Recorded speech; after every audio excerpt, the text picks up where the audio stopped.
রাতে টিভি দেখছিলাম। হঠাৎ বিদ্যুৎ চলে গেল। চারদিক অন্ধকার হয়ে গেল। আমি একটু ভয় পেলাম। ছেলে আমার কাছে এসে হাত ধরে বলল, ভয় নেই, আমি আছি। ও অন্ধকারে তার হাতের স্পর্শ অন্যরকম লাগছিল। সে আমাকে জড়িয়ে ধরল।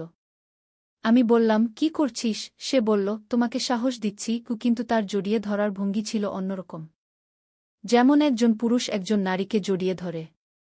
আমি একটু সরে যেতে চাইলাম। সে আরও শক্ত করে ধরল। অন্ধকারে তার গলার স্বর ভিন্ন মনে হচ্ছিল। সে আমার কানের কাছে ফিসফিস করে বলল, আমি তোমাকে ভালোবাসি। আমি বললাম, আমিও তোমাকে ভালোবাসি। সে বলল, না, আমার ভালোবাসা ভিন্ন। আমি তোমাকে একজন নারী হিসেবে ভালোবাসি। বিদ্যুৎ ফিরে এলো। আলো জ্বলে উঠল।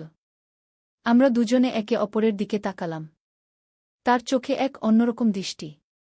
সে আমার হাত ধরে বলল, মা, আমি তোমাকে বিয়ে করতে চাই। আমরা এই বাড়ি ছেড়ে দূরে কোথাও চলে যাব, যেখানে আমাদের অতীত কেউ জানবে না। এই গল্পটি সম্পূর্ণ শুনলে আপনাদের পানি অটোমেটিক বের হয়ে যাবে, সো যত দ্রুত সম্ভব হাতের কাছে টিস্যু নিয়ে বসে পড়ো। বিছানার চাদর যেন নষ্ট না হয় সেটা সম্পূর্ণ খেয়াল রাখার অনুরোধ জানিয়ে গল্পটি এখন শুরু করব। তার আগের সর্বশেষ অনুরোধ, দয়া করে এমন পানি বের করার গল্প নিয়মিত শুনতে আমাদের চ্যানেলটি সকলেই সাবস্ক্রাইব করুন। ধন্যবাদ। হ্যালো বন্ধুরা, আমার নাম মেহেরুন নেসা। আমার বয়স ৪৪ বছর। আমার স্বামীর নাম রফিক আহমেদ, বয়স ৪৭ বছর। আমাদের ২ সন্তান, রাকিব আর মারিয়া। রাকিব ২১ বছর বয়সী, ভার্সিটিতে পড়ে। মারিয়া ১৪ বছর বয়সী, স্কুলে যায়। সেই রাতটা আমার জীবনের সবচেয়ে অদ্ভুত রাত ছিল। আমি বসে টিভিতে একটা নাটক দেখছিলাম। রাকিব তার রুমে পড়াশোনা করছিল। মারিয়া ঘুমিয়ে পড়েছিল অনেক আগেই। রফিক সাহেব বিদেশে একটা প্রজেক্টের কাজে গিয়েছিলেন, ফিরতে আরও ৩ সপ্তাহ দেরি। হঠাৎ করেই সব আলো নিভে গেল। আমি বুঝলাম লোডশেডিং হয়েছে। এমন সময়ে রাকিব তার রুম থেকে বেরিয়ে এলো। অন্ধকারে তার পায়ের আওয়াজ শুনতে পেলাম। সে ধীরে ধীরে আমার কাছে এগিয়ে এলো। মা, ভয় পাচ্ছ? সে জিজ্ঞেস করল। একটু, আমি বললাম। সে আমার পাশে এসে বসল। অন্ধকারে তার শ্বাসের আওয়াজ শুনতে পাচ্ছিলাম। হঠাৎ সে আমার হাত ধরল। কি করছিস রাকিব? আমি জিজ্ঞেস করলাম। মা, তুমি কি জানো আমি তোমাকে কতটা ভালোবাসি? সে বলল। তার গলার স্বর কেমন যেন ভারী শোনাচ্ছিল। আমি হাসলাম। অবশ্যই জানি। আমিও তোমাকে অনেক ভালোবাসি। না মা, তুমি ভুল বুঝছ। আমার ভালোবাসা অন্যরকম। সে আমার হাত আরও শক্ত করে ধরল। এ সময় সে আমাকে জড়িয়ে ধরল। আমি অবাক হয়ে গেলাম। তার এই আচরণ একদমই স্বাভাবিক মনে হচ্ছিল না। রাকিব, তুমি কি করছ? আমি বললাম। মা, আমি তোমাকে একজন নারী হিসেবে ভালোবাসি। আমি তোমাকে বিয়ে করতে চাই। সে আমার কানের কাছে ফিসফিস করে বলল। আমি হতভম্ব হয়ে গেলাম। এটা কি বলছে সে? আমার মাথা ঘুরছিল। এই কথাগুলো কি সত্যিই আমার ছেলে বলছে? ঠিক এই মুহূর্তেই বিদ্যুৎ ফিরে এলো। ঘরে আলো জ্বলে উঠল। আমি আর রাকিব একে অপরের দিকে তাকালাম। কিন্তু আমি যা দেখলাম তা আমার কল্পনার চেয়েও ভয়ানক ছিল। যে ব্যক্তি আমাকে জড়িয়ে ধরে রেখেছিল সে আমার ছেলে রাকিব নয়। সে একটা সম্পূর্ণ অচেনা লোক। তার চেহারা রাকিবের মতোই, কিন্তু চোখগুলো ছিল সম্পূর্ণ ভিন্ন। এক অদ্ভুত হিংস্র দৃষ্টি। আমি চিৎকার করে উঠলাম। তুমি কে? রাকিব কোথায়? লোকটা হেসে উঠল। একটা ভয়ানক হাসি। আমি রাকিব। তোমার ছেলে রাকিব গু। না, তুমি রাকিব নও। তুমি কে? সে আমাকে আরও শক্ত করে ধরে রাখল। আমি তোমার সবচেয়ে কাছের মানুষ, মেহেরুন গু। আমি তার হাত ছাড়ানোর চেষ্টা করলাম। কিন্তু সে খুবই শক্তিশালী। ছাড় আমাকে। তুমি কে? কিভাবে এই ঘরে ঢুকলে? লোকটার চোখে এক অদ্ভুত চমক। আমি এখানেই ছিলাম সবসময়। হঠাৎ আমার মনে পড়ল, রাকিব তো তার রুমে পড়াশোনা করছিল। তাহলে এই লোকটা কে? রাকিব। রাকিব, আমি চিৎকার করে ডাকলাম। কিছুক্ষণ পর রাকিব তার রুম থেকে বেরিয়ে এলো। কি হয়েছে মা? কেন চিৎকার করছ? আমি যখন রাকিবকে দেখলাম তখন আমার বুক ধড়ফড় করতে লাগল। রাকিব তার রুমে ছিল, তাহলে এই লোকটা কে? তুমি? তুমি কে? আমি কাঁপতে কাঁপতে জিজ্ঞেস করলাম। লোকটা আবার হেসে উঠল। আমি তোমার আরেক ছেলে। তোমার প্রিয় ছেলে গু। রাকিব আমার কাছে এগিয়ে এলো। মা, তুমি কার সাথে কথা বলছ?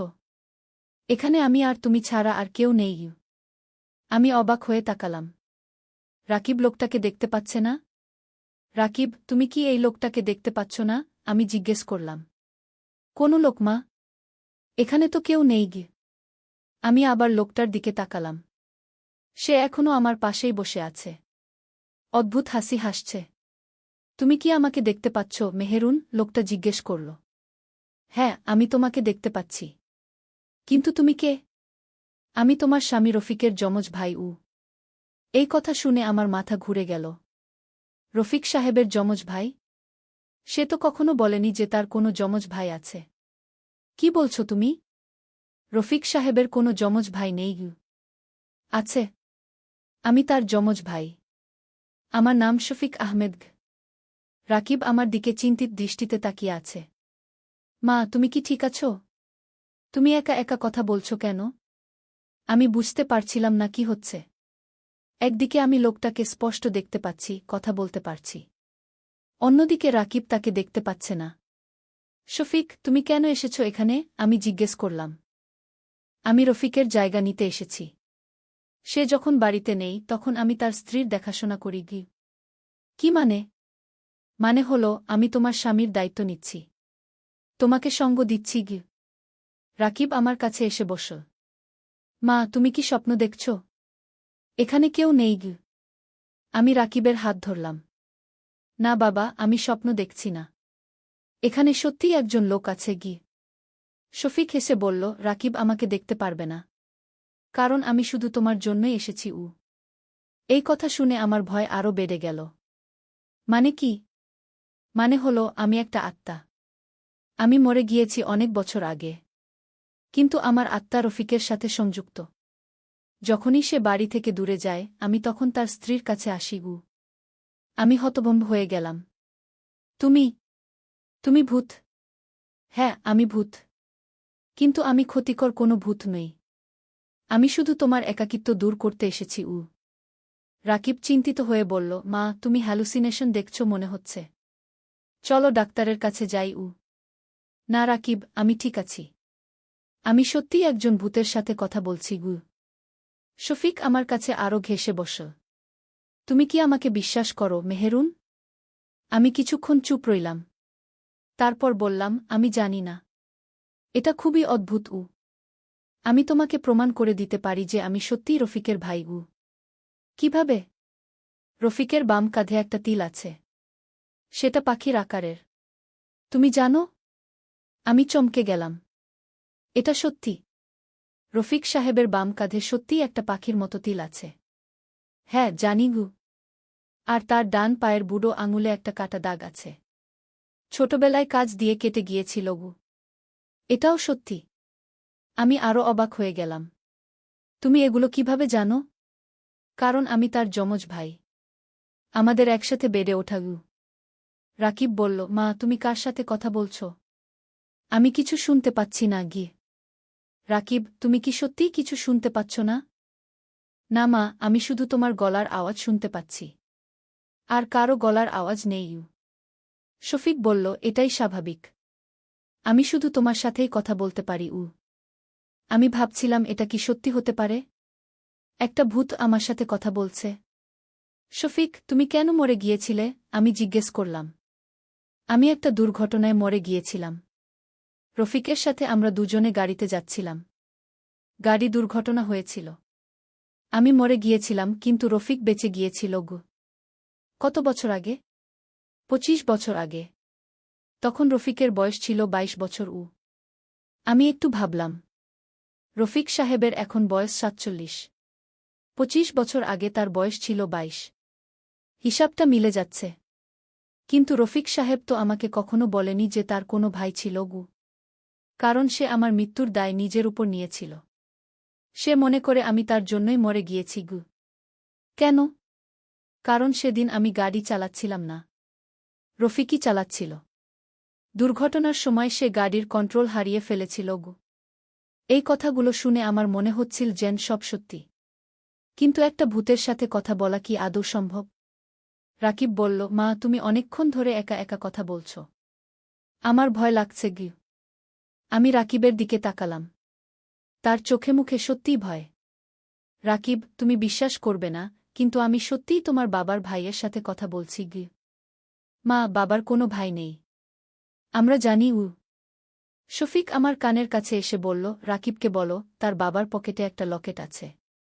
সেই লকেটের ভিতর দুইজন ছেলের ছবি আছে গু। আমি রাকিবকে বললাম, রাকিব, তুমি কি কখনো তোমার বাবার পকেটে একটা লকেট দেখেছ? রাকিব ভ্রু কুঁচকে বলল, হ্যাঁ দেখেছি। কিন্তু তুমি সেটা কিভাবে জানলে? বাবা তো কখনো সেটা বের করে দেখান না গি। আমার হৃদস্পন্দন বেড়ে গেল। সেই লকেটের ভিতর কি আছে? আমি জানি না। বাবা কখনো খুলে দেখাননি গি। শফিক বলল, বলো তাকে লকেটের ভিতর দুইজন যমজ ভাইয়ের ছবি আছে। একজন রফিক, আরেকজন আমি, শফিকু। আমি রাকিবকে বললাম, রাকিব, আমার মনে হয় সেই লকেটের ভিতর দুইজন যমজ ভাইদের ছবি আছে গিউ। রাকিব অবাক হয়ে বলল, তুমি এটা কিভাবে জানো মা? তুমি বাবার কাছ থেকে লকেটটা এনে দেখো গ। রাকিব আমার কথায় রাজি হয়ে বাবার রুমে গেল। কিছুক্ষণ পর সে একটা পুরনো সোনার লকেট নিয়ে এলো। এইটা সে আমার হাতে দিল। আমি লকেটটা খুললাম। ভিতরে সত্যিই দুইজন যমজ ভাইয়ের ছবি। একজনকে দেখে মনে হচ্ছে রফিক সাহেব, আরেকজনকে দেখে মনে হচ্ছে শফিক। রাকিব অবাক হয়ে বলল, এটা কি মা? বাবার একটা যমজ ভাই ছিল? আমি শফিকের দিকে তাকালাম। সে মুচকি হেসে মাথা নাড়ল। হ্যাঁ রাকিব, তোমার বাবার একটা যমজ ভাই ছিল। কিন্তু সে অনেক বছর আগে মরে গিয়েছে গি। বাবা আমাদের কখনো বলেনি কেন? শফিক বলল, কারণ রফিক আমার মৃত্যুর জন্য নিজেকে দায়ী মনে করে। সে চায় না কেউ এই বিষয়ে জানুক গু। আমি রাকিবকে বললাম, তোমার বাবা নিজেকে দোষী মনে করেন, তাই কখনো বলেননি গি। রাকিব লকেটের ছবির দিকে তাকিয়ে বলল, কিন্তু তুমি এসব কিভাবে জানলে মা? আমি কি বলবো? যে আমি একটা ভূতের সাথে কথা বলছি। রাকিব বিশ্বাস করবে? শফিক বলল, মেহেরুন, তুমি রাকিবকে সত্য বলো। ও বুঝতে পারবে উই। আমি গভীর শ্বাস নিয়ে বললাম, রাকিব, আমি জানি তুমি বিশ্বাস করবে না, কিন্তু আমি তোমার বাবার মৃত ভাইয়ের সাথে কথা বলছি গু। রাকিব হতভম্ব হয়ে আমার দিকে তাকাল। কি বলছো মা? তোমার বাবার ভাই শফিক? সে এখানে আছে। আমি তাকে দেখতে পাচ্ছি, কথা বলতে পারছি। মা, তুমি কি পাগল হয়ে গেছ? না রাকিব, আমি একদম স্বাভাবিক আছি। শফিক বলল, রাকিবকে বলো আমি তাকে একটা প্রমাণ দিতে পারি। কি প্রমাণ? আমি জিজ্ঞেস করলাম। বলো তাকে তার বাবার অফিসের ড্রয়ারে একটা চিঠি লুকিয়ে রাখা আছে। সেই চিঠি আমি লিখেছিলাম মরার আগে গু। আমি রাকিবকে বললাম, রাকিব, তোমার বাবার অফিসের ড্রয়ারে একটা চিঠি আছে। সেটা শফিক লিখেছিল। রাকিব বলল, কোন ড্রয়ারে? শফিক বলল, ডানদিকের তৃতীয় ড্রয়ার, নিচের অংশে গু। আমি রাকিবকে বললাম। রাকিব অফিস রুমে গেল। কিছুক্ষণ পর একটা পুরনো চিঠি নিয়ে এলো। সত্যি একটা চিঠি ছিল মা। কিন্তু তুমি এটা কিভাবে জানলে? আমি চিঠিটা খুলে পড়লাম। চিঠিতে লেখা ছিল, প্রিয় ভাই রফিক, আমি জানি আমার মৃত্যুর জন্য তুমি নিজেকে দোষী মনে করবে, কিন্তু এটা তোমার দোষ নয়। দুর্ঘটনা মানেই দুর্ঘটনা। তুমি আমাকে নিয়ে দুঃখ করো না। আমি চাই তুমি সুখী থাকো, বিয়ে করো, সংসার করো। আমি সবসময় তোমার সাথে থাকব। ইতি, তোমার ভাই শফিক। চিঠিটা পড়ে রাকিবের চোখ ভিজে গেল। এটা সত্যিই কাকার চিঠি? আমি শফিকের দিকে তাকালাম। সে মাথা নাড়ল। হ্যাঁ রাকিব, এটা তোমার কাকা শফিকের চিঠি গ। রাকিব বলল, কিন্তু তুমি এসব কিভাবে জানো? তুমি কি সত্যিই কাকার সাথে কথা বলতে পারো? হ্যাঁ, আমি পারি। রাকিব চারদিকে তাকিয়ে বলল, কাকা, আপনি যদি সত্যিই এখানে থেকে থাকেন, তাহলে আমাকে একটা সাইন দিন গ। শফিক হেসে বলল, বলো তাকে তার পকেটে একটা 10 টাকার নোট আছে। সেই নোটে একটা ছোট ছিঁড়ে যাওয়া জায়গা আছে গি। আমি রাকিবকে বললাম। রাকিব তার পকেট থেকে 10 টাকার নোট বের করল। সত্যিই নোটের এক কোণায় ছিঁড়ে যাওয়া। রাকিব অবাক হয়ে বলল, এটা কিভাবে সম্ভব? শফিক বলল, এখন বলো তাকে আমি তার সাথে কথা বলতে চাই। রাকিব, তোমার কাকা তোমার সাথে কথা বলতে চান। কিন্তু আমি তো তার কথা শুনতে পাই না গি। শফিক বলল, তুমি আমার কথাগুলো রাকিবকে বলো। আমি তার মাধ্যমে কথা বলবো। আমি রাকিবকে বললাম, তোমার কাকা বলছেন। রাকিব, আমি তোমার কাকা শফিক। আমি তোমাকে অনেক ভালোবাসি। তুমি খুব ভালো ছেলে। তোমার বাবাকে বলো সে যেন আমার জন্য দুঃখ না করে। আমি খুশি আছি। রাকিব কাঁদতে শুরু করল। কাকা, আপনি আমাদের ছেড়ে কেন চলে গেলেন? শফিক বলল, বলো তাকে, এটা আমার ভাগ্য ছিল। কিন্তু আমি কখনো তোমাদের ছেড়ে যাইনি। আমি সবসময় তোমাদের পাশে আছি। আমি রাকিবকে কথাগুলো বললাম। রাকিব বলল, কাকা, আপনি কি সবসময় আমাদের বাড়িতে থাকেন? শফিক বলল, না, আমি শুধু তখনই আসি যখন তোমার বাবা বাড়িতে থাকে না। আমি তোমার মাকে একা থাকতে দিতে চাই না। এই কথা শুনে আমার মন খারাপ হয়ে গেল। শফিক আমার একাকিত্ব বুঝতে পেরেছিল। রাকিব বলল, কাকা, বাবা কি জানেন যে আপনি এখানে আসেন? শফিক বলল, না, রফিক জানে না।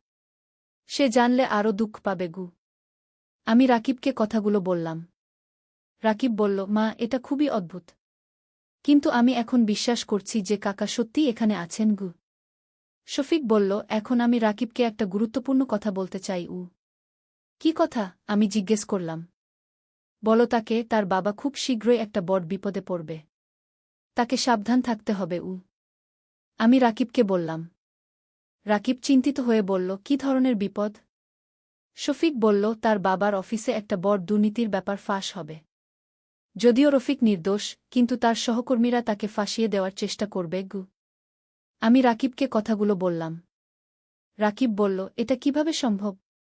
বাবা তো খুব সৎ মানুষ। শফিক বলল, হ্যাঁ, রফিক সৎ। কিন্তু তার বস আর কয়েকজন সহকর্মী দুর্নীতি করেছে।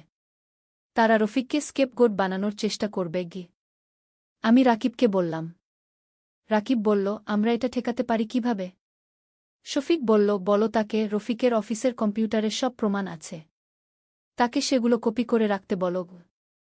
আমি রাকিবকে বললাম। রাকিব বলল, আমি কাল বাবাকে ফোন করে বলবো। শফিক বলল, না, ফোনে বলা ঠিক হবে না।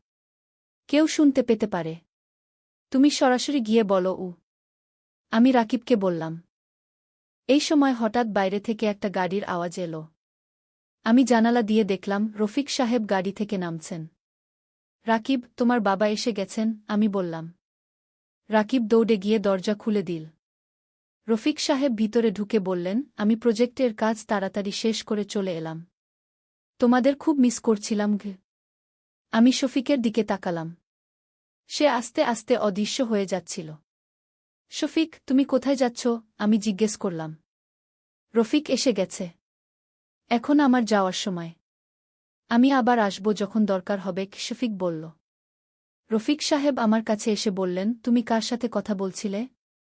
আমি কিছুক্ষণ চুপ রইলাম। তারপর বললাম, কেউ নেই। আমি একা একা কথা বলছিলাম। রাকিব বলল, বাবা, আমি আপনার সাথে একটা জরুরি কথা বলতে চাই। রফিক সাহেব বললেন, কি কথা? রাকিব রফিক সাহেবকে অফিসের বিপদের কথা বলল। রফিক সাহেব চমকে গেলেন। তুমি এটা কিভাবে জানলে? তিনি জিজ্ঞেস করলেন। রাকিব আমার দিকে তাকাল। আমি ইশারায় বললাম যে সত্য বলতে। রাকিব বলল, বাবা, আপনার ভাই শফিক আমাদের বলেছেন। রফিক সাহেব হতভম্ব হয়ে গেলেন। কি বলছিস তুমি? শফিক তো মরে গেছে অনেক বছর আগে। রাকিব লকেট আর চিঠি দেখাল। রফিক সাহেব দেখে কেঁদে ফেললেন। তুমি এগুলো কোথায় পেলে? তিনি কাঁদতে কাঁদতে বললেন। রাকিব সব কিছু খুলে বলল। রফিক সাহেব বিশ্বাস করতে পারছিলেন না। তুমি বলছো শফিক তোমাদের মায়ের সাথে কথা বলেছে? হ্যাঁ বাবা। মা তার সাথে কথা বলতে পারেন। রফিক সাহেব আমার দিকে তাকালেন। সত্যি? আমি মাথা নেড়ে বললাম, হ্যাঁ। শফিক আমার সাথে কথা বলেছে। সে বলেছে তুমি তার মৃত্যুর জন্য নিজেকে দোষী মনে করো না। রফিক সাহেব আরও জোরে কাঁদতে লাগলেন। আমি নিজেকে ক্ষমা করতে পারি না। আমি গাড়ি চালাচ্ছিলাম। আমি বললাম, শফিক বলেছে এটা কারো দোষ নয়। এটা ভাগ্যের লিখন। রফিক সাহেব বললেন, সে কি এখনো এখানে আছে? আমি চারদিকে তাকালাম। শফিক আর দেখা যাচ্ছিল না। না, সে চলে গেছে। রফিক সাহেব পরের দিন অফিস গিয়ে তার কম্পিউটারের সব ফাইল কপি করে আনলেন। কয়েক সপ্তাহ পর সত্যিই তার অফিসে দুর্নীতির কেলেঙ্কারি ফাঁস হল। কিন্তু রফিক সাহেব প্রমাণ আগে থেকেই সংগ্রহ করে রেখেছিলেন বলে তিনি নিরাপদে রইলেন। এরপর থেকে যখনই রফিক সাহেব বাড়ির বাইরে যান, আমি শফিকের সাথে কথা বলি। সে আমার একাকিত্ব দূর করে, আমাদের পারিবারিক সমস্যাগুলোর সমাধান দেয়। রাকিব এখন শফিকের অস্তিত্বে বিশ্বাস করে। সে প্রায়ই আমার মাধ্যমে তার কাকার সাথে কথা বলে। মারিয়াও একদিন ঘটনাক্রমে শফিককে দেখে ফেলেছিল। সে প্রথমে খুব ভয় পেয়েছিল, কিন্তু পরে বুঝতে পারে যে শফিক একজন ভালো আত্মা। আমাদের বাড়িতে এখন একটা অদ্ভুত শান্তি। আমরা জানি যে শফিক আমাদের রক্ষা করে। সে আমাদের পরিবারের একজন অদৃশ্য সদস্য। কখনো কখনো রাতে আমি শফিকের সাথে লম্বা কথা বলি। সে আমাকে তার জীবনের গল্প শোনায়, কিভাবে সে রফিকের সাথে বড় হয়েছিল, তাদের ছেলেবেলার দুষ্টুমির কথা। শফিক আমাকে বলেছে যে মৃত্যুর পর তার আত্মা শান্তি পায়নি, কারণ সে জানত রফিক তার জন্য কষ্ট পাচ্ছে। তাই সে রফিকের পরিবারের কাছেই থেকে গেছে। আমি চাই রফিক সুখী থাকুক, শফিক বলেছিল। তার পরিবার যেন নিরাপদে থাকে। আমি জানি এই গল্পটা অনেকের কাছে অবিশ্বাস্য মনে হবে, কিন্তু আমার কাছে এটা একটা সুন্দর সত্য। আমার জীবনে এসেছে একজন অদৃশ্য বন্ধু, যে আমার সব দুঃখের সাথী। রফিক সাহেব এখন আর শফিকের মৃত্যুর জন্য নিজেকে দোষী মনে করেন না। তিনি জানেন যে তার ভাই তাকে ক্ষমা করে দিয়েছে। আমাদের পরিবারে এখন আরও ভালোবাসা, আরও বোঝাপড়া। আমরা জানি যে মৃত্যু মানেই শেষ নয়, ভালোবাসা চিরকালের। কখনো রাতের অন্ধকারে যখন আমি একা থাকি, আমি জানি আমি আসলে একা নই। শফিক সবসময় আমার পাশে আছে, আমার পরিবারকে রক্ষা করছে। এই গল্পের মাধ্যমে আমি বলতে চাই, ভালোবাসা কখনো মরে না। এটা শুধু রূপ বদলায়। কখনো দৃশ্য থাকে, কখনো অদৃশ্য, কিন্তু থাকে সবসময়। আর যারা আমাদের ছেড়ে চলে যায়, তারা আসলে চলে যায় না। তারা আমাদের হৃদয়ে, আমাদের স্মৃতিতে, আমাদের ভালোবাসায় বেঁচে থাকে। শফিকের মতো অনেক আত্মাই হয়তো আমাদের চারপাশে আছে। তারা আমাদের রক্ষা করে, আমাদের পথ দেখায়। আমাদের শুধু বিশ্বাস করতে হয়, অনুভব করতে হয়। এই ছিল আমার জীবনের সবচেয়ে অদ্ভুত এবং সুন্দর অভিজ্ঞতা। একটি ভূতের সাথে বন্ধুত্ব, যা আমার পরিবারে এনে দিয়েছে শান্তি এবং ভালোবাসা। একদিন আলী সাহেব সোহেলের অফিসে এলেন। সোহেল তাকে দেখে অবাক হয়ে গেল। স্যার, আপনি এখানে? হ্যাঁ সোহেল, তোমার অফিস একবার দেখতে চাইলাম। খুব সুন্দর হয়েছে গু। আলী সাহেব পুরো অফিস ঘুরে দেখলেন, কর্মচারীদের সাথে কথা বললেন। তারপর সোহেলের রুমে এসে বসলেন। সোহেল, তুমি অনেক দূর এসেছ। মনে আছে 7 বছর আগে তুমি যখন আমার অফিসে প্রথম এসেছিলে, চা বানানোর কাজ করতে? হ্যাঁ স্যার, সব মনে আছে ইউ। আমি গর্বিত যে আমি তোমাকে একটা সুযোগ দিয়েছিলাম, আর তুমি সেই সুযোগকে কাজে লাগিয়েছ। জানো সফলতার মূল সূত্র কি? কি স্যার? কঠোর পরিশ্রম, সততা আর হাল না ছাড়া। তোমার মধ্যে এই 3টা গুণই আছে গু। সোহেল চোখে জল নিয়ে বলল, আপনি না থাকলে আজ আমি এখানে পৌঁছাতে পারতাম না স্যার। না সোহেল, আমি শুধু একটা দরজা খুলে দিয়েছিলাম। ভেতরে ঢুকে পথ তৈরি করেছ তুমি নিজে গু। আলী সাহেব চলে যাওয়ার আগে বললেন, আমার একটা বড় প্রজেক্ট আছে, একটা 20 ফ্লোর বিজনেস টাওয়ার। আমি চাই তুমি এই প্রজেক্টে আমার সাথে পার্টনার হও। 50-50। রাজি? সোহেল অবাক হয়ে গেল। এত বড় প্রজেক্ট? স্যার, আমার কি যথেষ্ট সামর্থ্য আছে? আছে, আমি বিশ্বাস করি। সোহেল রাজি হয়ে গেল। এটা তার জীবনের সবচেয়ে বড় প্রজেক্ট হবে। 50 অধ্যায়, বড় চ্যালেঞ্জ। 20 ফ্লোর বিজনেস টাওয়ারের কাজ শুরু হল। এটা সোহেলের জীবনের সবচেয়ে বড় চ্যালেঞ্জ। প্রজেক্টের বাজেট প্রায় 10 করোড় টাকা। সোহেলকে 5 করোড় টাকা ইনভেস্ট করতে হবে। সোহেল তার সব সঞ্চয়ে, ব্যাংক লোন আর কিছু ইনভেস্টর থেকে টাকা জোগাড় করল। এটা একটা বিশাল ঝুঁকি। যদি প্রজেক্ট ব্যর্থ হয়, সব শেষ। মিনা চিন্তিত ছিল। সোহেল, এত বড় ঝুঁকি নেওয়া ঠিক হবে? মিনা, জীবনে বড় কিছু করতে হলে ঝুঁকি নিতে হয়। আমি এই সুযোগ হাতছাড়া করতে চাই না গিয়ে। কিন্তু যদি কিছু ভুল হয়? ভুল হবে না। আমি আলী সাহেবের সাথে আছি, উনি আমাকে গাইড করবেন। প্রজেক্ট শুরু হল। প্রথম 6 মাস সব ভালোই চলছিল। কাজ সময়মতো হচ্ছে, বাজেট ঠিক আছে। কিন্তু 7 মাসের মাথায় একটা বড় সমস্যা দেখা দিল। একজন প্রধান ইনভেস্টর হঠাৎ তার টাকা ফেরত চাইলেন। তিনি অন্য একটা জরুরি কাজে টাকা লাগবে বলে জানালেন। 1 করোড় টাকা ফেরত দিতে হবে। সোহেল বিপদে পড়ে গেল। 1 করোড় টাকা এখন কোথায় পাবে? প্রজেক্টে সব টাকা ঢেলে দিয়েছে। সে আলী সাহেবের সাথে কথা বলল। আলী সাহেব বললেন, চিন্তা করো না, আমি ব্যবস্থা করছি। কিন্তু আলী সাহেবও বড় একটা প্রজেক্টে আটকে আছেন। তার হাতে লিকুইড ক্যাশ নেই। সোহেল অন্য ব্যাংক থেকে লোন নেওয়ার চেষ্টা করল। কিন্তু ব্যাংক বলল, ইতিমধ্যে তার অনেক লোন আছে, নতুন লোন দিতে পারবে না। সোহেল রাতে ঘুমাতে পারছিল না। খাওয়া দাওয়া বন্ধ করে দিয়েছিল। মিনা তাকে দেখে খুব চিন্তিত হয়ে গেল। সোহেল, প্লিজ নিজেকে এভাবে শেষ করে ফেলো না। কোনো একটা রাস্তা বের হবেই কি। কিন্তু সোহেল কোনো রাস্তা দেখতে পাচ্ছিল না। ইনভেস্টর 15 দিন সময় দিয়েছে। 15 দিনের মধ্যে টাকা ফেরত না দিলে তিনি আইনি ব্যবস্থা নেবেন। 10 দিন কেটে গেল। সোহেল কোনো সমাধান খুঁজে পেল না। সে প্রায় হাল ছেড়ে দিয়েছিল। 11 দিনের দিন একটা অপ্রত্যাশিত ঘটনা ঘটল। জাহিদ ভাই, সোহেলের পুরনো সহকর্মী, তার অফিসে এলেন। জাহিদ ভাই এখন একটা রিয়েল এস্টেট কোম্পানিতে সিনিয়র ম্যানেজার। সোহেল, আমি তোমার সমস্যার কথা শুনেছি। হ্যাঁ ভাই, আমি বিপদে পড়েছি। আমি তোমাকে সাহায্য করতে চাই। আমার কিছু সঞ্চয় আছে, 5 লাখ টাকা। তুমি নাও। সোহেল চোখে জল নিয়ে বলল, ভাই আমি কিছু বলার দরকার নেই। তুমি আমাকে অনেক কিছু শিখিয়েছ। তোমার কাছ থেকে পরিশ্রম আর সততা শিখেছি। এখন আমার পালা তোমাকে সাহায্য করার। জাহিদ ভাই চলে যাওয়ার পর আরও 2 জন এলো। একজন সোহেলের পুরনো ক্লায়েন্ট, আরেকজন তার কর্মচারী। 2 জন মিলে আরও 8 লাখ টাকা দিল। করিম মামা 20 লাখ টাকা ব্যবস্থা করলেন। তার কিছু বন্ধুদের কাছ থেকে ধার করে।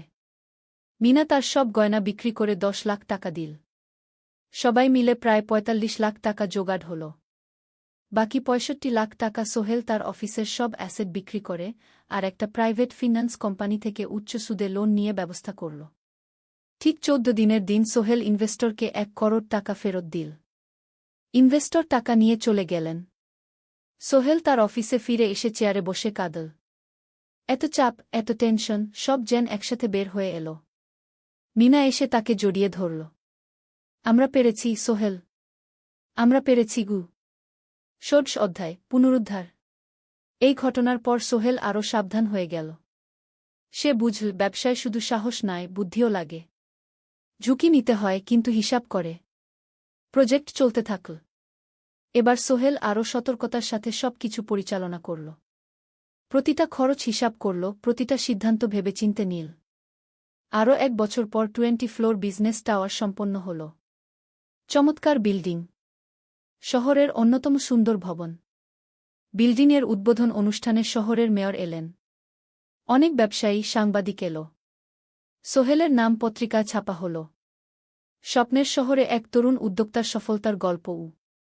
প্রজেক্ট থেকে সোহেলের লাভ হল প্রায় 2 করোড় টাকা। এই টাকা দিয়ে সে সব ঋণ শোধ করল। জাহিদ ভাইয়ের টাকা ফেরত দিল। করিম মামার ঋণ শোধ করল। যারা সাহায্য করেছিল সবাইকে টাকা ফেরত দিল। মিনার জন্য নতুন গয়না কিন। আরও সুন্দর। তার মাকে গ্রামে একটা নতুন পাকা বাড়ি বানিয়ে দিল। মা কাঁদতে কাঁদতে বললেন, তোর বাবা বেঁচে থাকলে কত খুশি হতো। তুই আমার সব স্বপ্ন পূরণ করেছিস। সোহেল নিজেদের জন্য একটা ফ্ল্যাট কিন। 4 রুমের ফ্ল্যাট, সমুদ্রের কাছে। এখন আর ভাড়া বাড়িতে থাকতে হয় না। 17 অধ্যায়, প্রতিদান। সোহেল এখন একজন প্রতিষ্ঠিত উদ্যোক্তা। কিন্তু সে তার শেখ ভোলেনি। যে গ্রাম থেকে সে এসেছে, যারা তাকে সাহায্য করেছে, কাউকেই ভোলেনি। সে তার গ্রামে একটা স্কুল বানিয়ে দিল। সোহেল ফাউন্ডেশন স্কুল কু গরিব ছেলেমেয়েরা ফ্রিতে পড়তে পারবে। ভালো শিক্ষক নিযোগ দিল। ভালো পড়াশোনার ব্যবস্থা করল। শহরে একটা ফ্রি মেডিকেল ক্লিনিক খুলল। গরিব মানুষরা ফ্রিতে চিকিৎসা পাবে। প্রতি বছর 10 জন মেধাবী কিন্তু গরিব ছাত্রছাত্রীকে স্কলারশিপ দেওয়া শুরু করল। তারা বিনামূল্যে পড়াশোনা করতে পারবে। একদিন একটা টিভি চ্যানেল সোহেলের ইন্টারভিউ নিতে এলো। আপনার সফলতার গোপন সূত্র কি? সোহেল একটু ভেবে বলল, কঠোর পরিশ্রম, সততা আর হাল না ছাড়া। এই তিনটা জিনিস যদি কারো মধ্যে থাকে, সে যে কোনো কিছু অর্জন করতে পারে। আর সবচেয়ে বড় কথা, যারা আমাকে সাহায্য করেছে তাদের ছাড়া আমি কিছুই না। একা কেউ সফল হতে পারে না। আপনার পরবর্তী স্বপ্ন কি? আমি চাই আরও মানুষকে সাহায্য করতে। আমার মতো যারা গ্রাম থেকে শহরে আসে তাদের জন্য একটা ট্রেনিং সেন্টার খুলব। তারা সেখানে বিভিন্ন স্কিল শিখতে পারবে, চাকরি পাবে, নিজের পায়ে দাঁড়াতে পারবে। অষ্টাদশ অধ্যায়, নতুন প্রজন্ম। আরও 5 বছর কেটে গেল। সোহেল এখন ৪৫ বছরের। তার মেয়ে সারা এখন ৯ বছরের। স্কুলে ক্লাস 4-এ পড়ে। খুব মেধাবী মেয়ে। একদিন সারা বাবাকে জিজ্ঞেস করল, বাবা, তুমি কিভাবে এত বড় হলে? আমার বন্ধুরা বলে তুমি একজন সফল মানুষ গো। সোহেল তাকে কোলে নিয়ে বসল। বাবা, তুমি জানো তোমার দাদু ছিলেন একজন স্কুল শিক্ষক। খুব সৎ মানুষ। কিন্তু আমরা গরিব ছিলাম। আমি রিকশা চালাতাম। রিকশা? সত্যি? হ্যাঁ। তারপর আমি এই শহরে এলাম। অনেক কষ্ট করেছি। কিন্তু হাল ছাড়িনি। মানুষ আমাকে সাহায্য করেছে। আর আমি কঠোর পরিশ্রম করেছি। বাবা, আমিও কি তোমার মতো হতে পারব? অবশ্যই পারবে বাবা। তবে মনে রেখো, সফলতা মানে শুধু টাকা পয়সা না। সফলতা মানে ভালো মানুষ হওয়া, অন্যদের সাহায্য করা, সৎ থাকা। সারা মাথা নাড়ল। আমি ভালো মানুষ হব বাবা। সোহেল তার মেয়েকে জড়িয়ে ধরল। মনে মনে ভাবল, তার জীবনের সব কষ্ট সার্থক হয়েছে। মিনা রান্নাঘর থেকে ডাকল, খাবার তৈরি। এসো। সোহেল সারাকে নিয়ে ডাইনিং টেবিলে গেল। ঋতু এসেছে। সে এখন বিয়ে করেছে, তার একটা ছেলে হয়েছে। সোহেলের মা মাঝে মাঝে চট্টগ্রামে বেড়াতে আসেন। আজও এসেছেন। সবাই মিলে খেতে বসল। হাসিগল্পে ভরা পরিবার। সোহেল তাকাল তার মায়ের দিকে, মিনার দিকে, সারার দিকে, ঋতুর দিকে। মনে হল, জীবনে আর কি চাই? খাওয়া শেষে সবাই বসে রইল। গল্প করছিল। হঠাৎ সোহেলের ফোন বাজল। অফিস থেকে। একটা জরুরি বিষয়। সোহেল ফোন রেখে দিয়ে মিনাকে বলল, একটা নতুন প্রজেক্টের প্রস্তাব এসেছে। একটা এতিমখানা বানানোর কাজ। সরকারি প্রজেক্ট। তুমি নেবে? অবশ্যই। এটা আমার স্বপ্নের প্রজেক্ট। যেসব বাচ্চাদের বাবা মা নেই তাদের জন্য একটা সুন্দর জায়গা। মিনা হাসল। তুমি কখনো বদলাও না। এখনো অন্যদের কথা ভাবো। এটাই তো জীবন মিনা। শুধু নিজের জন্য বাঁচলে কি হবে? 49 অধ্যায়, উত্তরাধিকার। 10 বছর আরও কেটে গেল। সোহেল এখন 55 বছরের। তার চুলে পাক ধরেছে। কিন্তু শক্তি এখনও আগের মতোই। সারা এখন 19 বছরের। সে বিশ্ববিদ্যালয়ে ইঞ্জিনিয়ারিং পড়ছে। সে চায় বাবার মতো কনস্ট্রাকশন ইন্ডাস্ট্রিতে কাজ করতে। একদিন সারা বাবাকে বলল, বাবা, আমি তোমার কোম্পানিতে কাজ করতে চাই। এখনও তো তোর পড়াশোনা বাকি। জানি। কিন্তু আমি এখন থেকেই শিখতে চাই। ছুটির দিনে তোমার সাথে সাইটে যেতে চাই। দেখতে চাই কিভাবে কাজ হয়। সোহেল খুশি হয়ে গেল। তার মেয়ে তার পথ অনুসরণ করতে চায়। ঠিক আছে। কিন্তু শর্ত হল, তোকে সবকিছু নিজ থেকে শিখতে হবে। কোনো স্পেশাল ট্রিটমেন্ট পাবি না। আমি তো তাই চাই বাবাগু। সারা তার বাবার সাথে কাজ শিখতে শুরু করল। সে দেখল কিভাবে শ্রমিকরা কাজ করে, কিভাবে ম্যাটেরিয়াল বাছাই করতে হয়, কিভাবে একটা প্রজেক্ট ম্যানেজ করতে হয়। সোহেল তাকে কোনো সহজ পথ দিল না। সারাকেও সবার মতো কষ্ট করতে হল। সাইটে রোদে দাঁড়িয়ে থাকতে হল। শ্রমিকদের সাথে কথা বলতে হল। কিন্তু সারা হাল ছাড়ল না। সে তার বাবার মেয়ে। পরিশ্রম করতে জানে। 3 বছর পর সারা গ্রাজুয়েট হল। সে সোহেলের কোম্পানিতে জুনিয়র প্রজেক্ট ম্যানেজার হিসেবে যোগ দিল। সোহেল ধীরে ধীরে সারাকে বড় দায়িত্ব দিতে শুরু করল। সারা তার বাবার মতোই সৎ, পরিশ্রমী। 20 অধ্যায়, সমাপ্তি নয়, নতুন শুরু। আরও 5 বছর পর। সোহেল এখন 60 বছরের। সে সিদ্ধান্ত নিল, এবার অবসর নেওয়ার সময় এসেছে।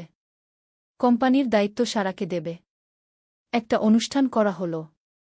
সোহেল আনুষ্ঠানিকভাবে কোম্পানির চেয়ারম্যান পদ থেকে অবসর নিল। সারা হল নতুন ম্যানেজিং ডিরেক্টর। সোহেল তার বক্তব্যে বলল, আমি যখন এই শহরে এসেছিলাম আমার পকেটে ছিল মাত্র ৫,০০০ টাকা, একটা ছোট্ট ব্যাগ আর অনেক স্বপ্ন। আজ ৪০ বছর পর আমি পেছনে ফিরে তাকাই, দেখি একটা দীর্ঘ পথ। সেই পথে অনেক কষ্ট ছিল, অনেক বাধা ছিল, কিন্তু ছিল অনেক ভালোবাসাও, অনেক মানুষের সাহায্যও। আমি বিশ্বাস করি সফলতা একা আসে না, এটা আসে অনেক মানুষের সমর্থন, ভালোবাসা আর বিশ্বাস নিয়ে। আমি যা কিছু অর্জন করেছি তা আমার একার না, এটা আমার পরিবারের, আমার কর্মচারীদের, আমার বন্ধুদের, সবার। আজ আমি আমার মেয়ে সারার হাতে এই দায়িত্ব তুলে দিচ্ছি। আমি জানি সে আমার চেয়ে ভালো করবে, কারণ সে শিখেছে আমার ভুল থেকে, আমার অভিজ্ঞতা থেকে। অনুষ্ঠান শেষ হল, সবাই চলে গেল। সোহেল আর মিনা অফিসে একা দাঁড়িয়ে রইল। মিনা, মনে আছে আমরা প্রথম কখন দেখা হয়েছিলাম? হ্যাঁ, তোমার সেই ছোট্ট মুদি দোকানে তুমি বিস্কুট কিনতে এসেছিলে। কে ভেবেছিল সেই দিন থেকে আমাদের এই পর্যস্বপ্নের শহর। প্রথম অধ্যায়, যাত্রা শুরু। সকাল ৭টা বেজে গেছে।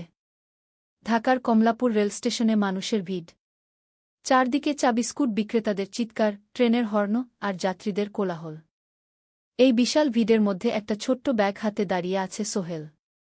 বয়স মাত্র ২২। গায়ের রং শ্যামলা, চোখে স্বপ্নের ঝিলিক।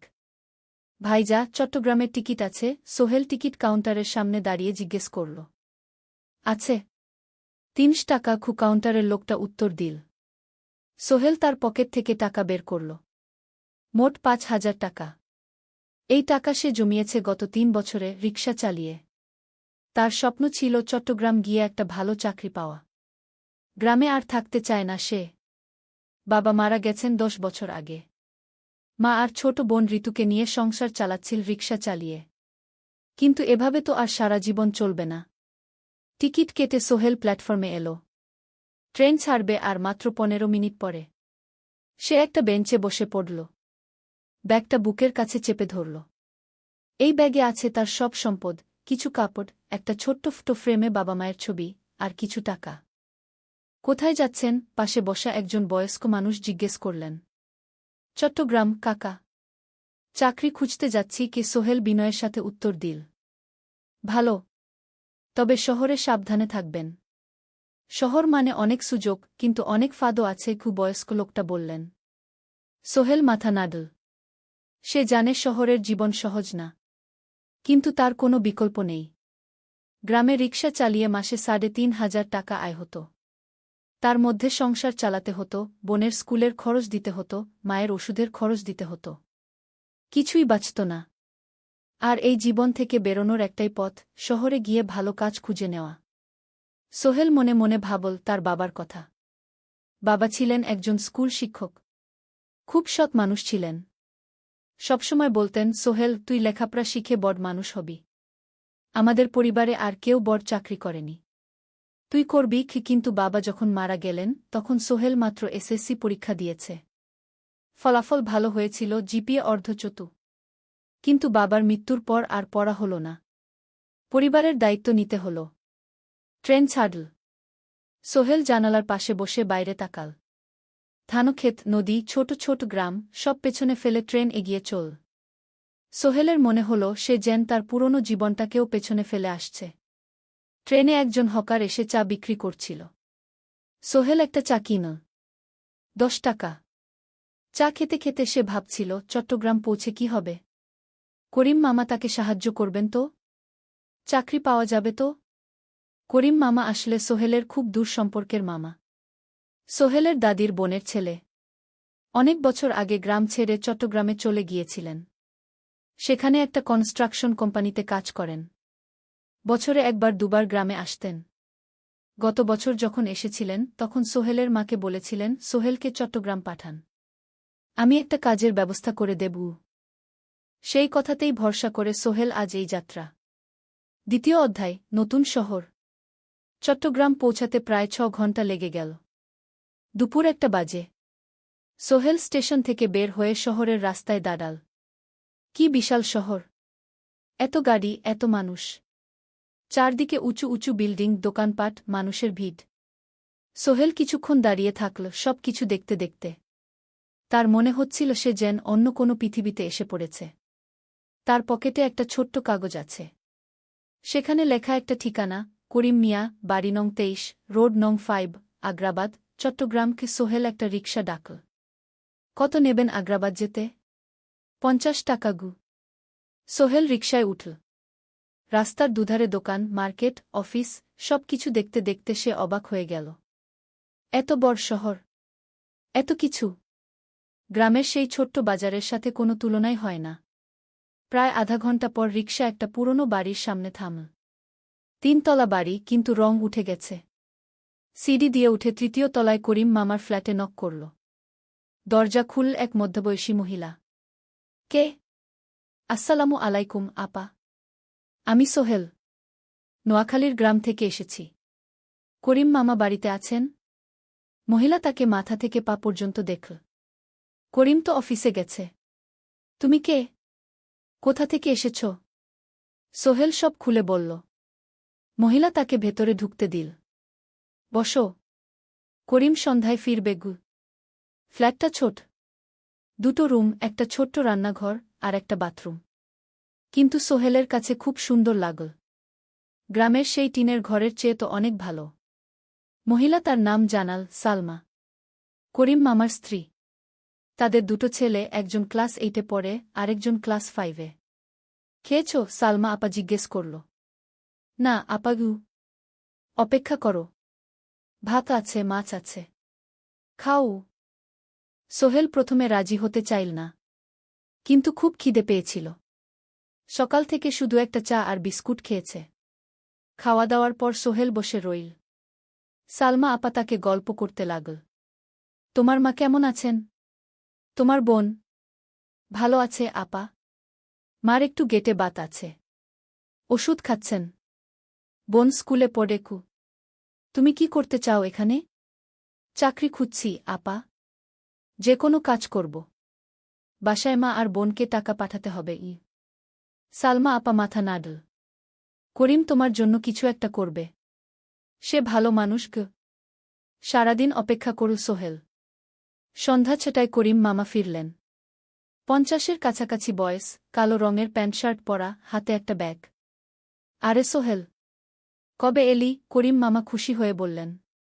আজ সকালে মামা গু। করিম মামা তাকে জড়িয়ে ধরলেন। অনেকদিন পর দেখলাম। কেমন আছিস? ভালো আছি মামা গি। ভালো করেছিস এসে। এখানে অনেক সুযোগ আছে। তোর জন্য একটা কাজের ব্যবস্থা করে দেব। তবে প্রথমে কয়েকদিন এখানে থাক। শহরটা একটু চিনে নে। তারপর কাজে যোগ দিবি। সোহেলের মনে আসার আলো জ্বল।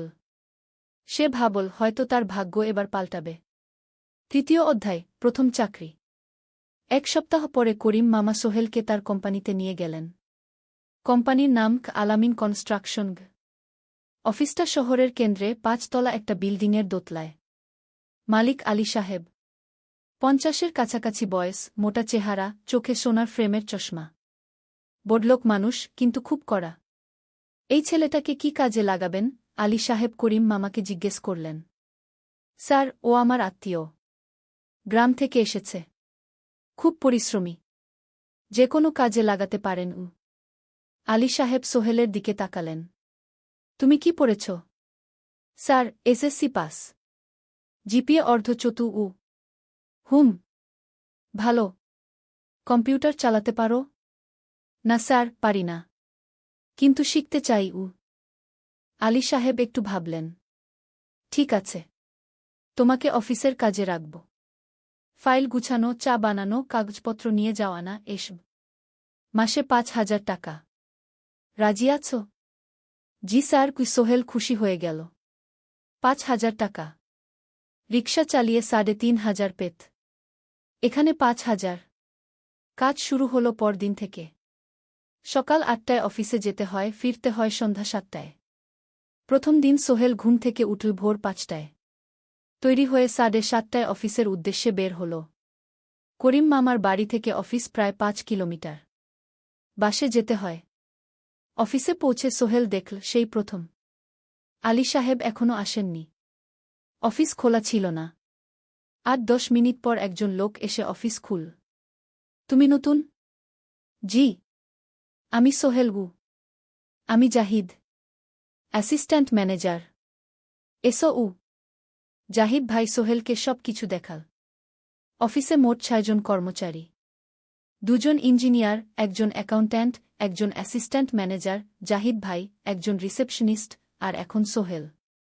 সোহেলের কাজ শুরু হলো চা বানানো দিয়ে। তারপর অফিস পরিষ্কার করা, ফাইল গুছানো, কাগজপত্র এক জায়গা থেকে আরেক জায়গায় নিয়ে যাওয়া। কাজ কঠিন না, কিন্তু সারাদিন দৌড়ঝাঁপ করতে হয়। দুপুরে খাবারের জন্য আধা ঘণ্টা বিরতি। সোহেল একটা ছোট হোটেলে গিয়ে ভাতরাল তরকারি খেল। ৫০ টাকা। সন্ধ্যায় অফিস বন্ধ হল। সোহেল ক্লান্ত হয়ে বাসায় ফিরল। কেমন লাগল প্রথম দিন? করিম মামা জিজ্ঞেস করলেন। ভালো মামা। অনেক কিছু শিখলাম গ।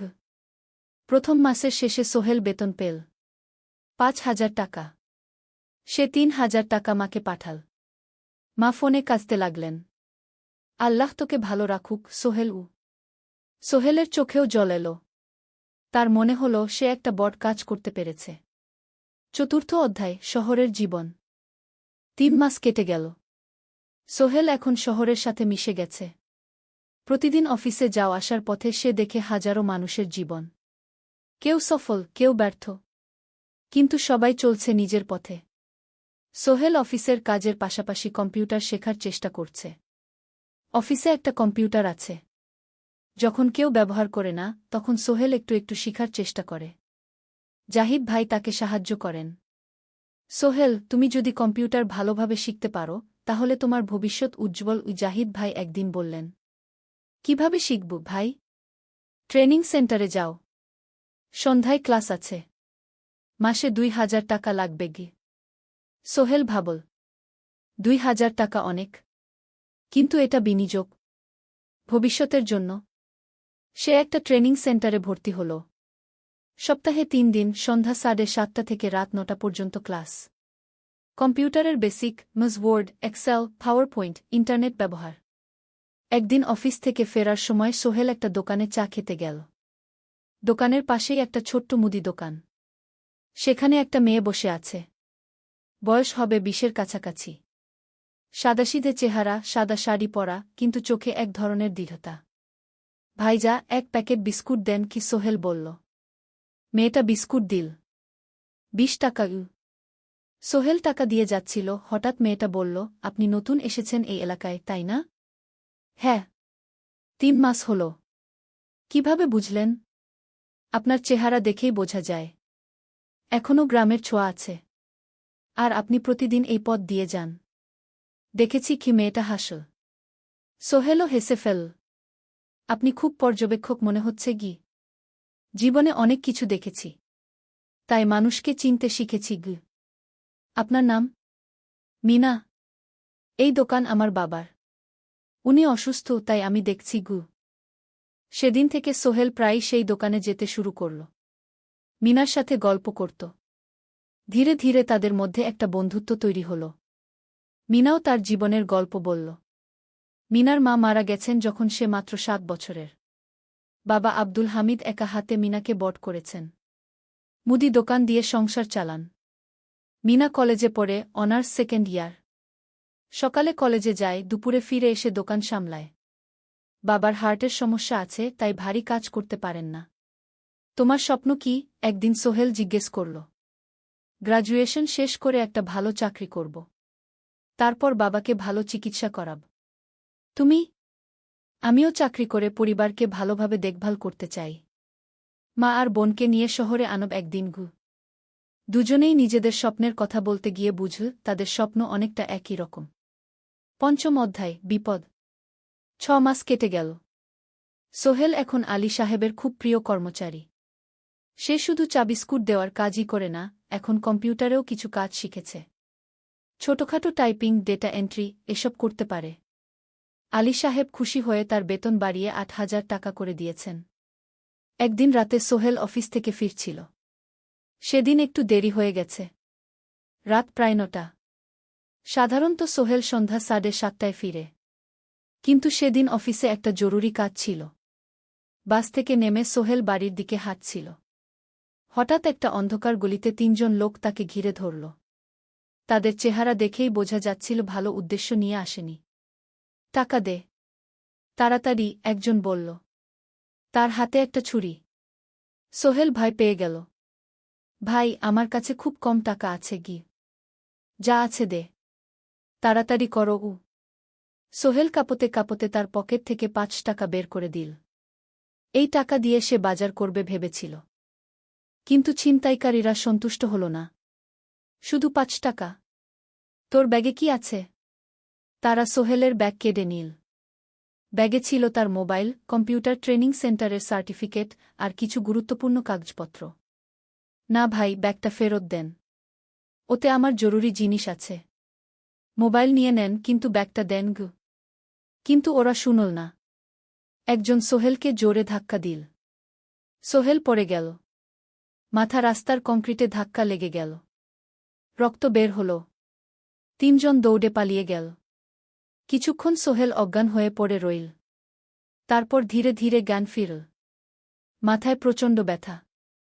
সে উঠে দাঁড়ানোর চেষ্টা করল, কিন্তু মাথা ঘুরছিল। কোনোমতে একটা দেয়াল ধরে দাঁড়াল। একজন পথচারী তাকে দেখে থামল। কি হয়েছে ভাই? ছিনতাই হয়েছে গি? এসো, আমি তোমাকে হাসপাতালে নিয়ে যাই। কিন্তু সোহেল রাজি হল না। না, ঠিক আছি, বাড়ি যেতে পারব। সে কোনোমতে করিম মামার বাড়িতে পৌঁছাল।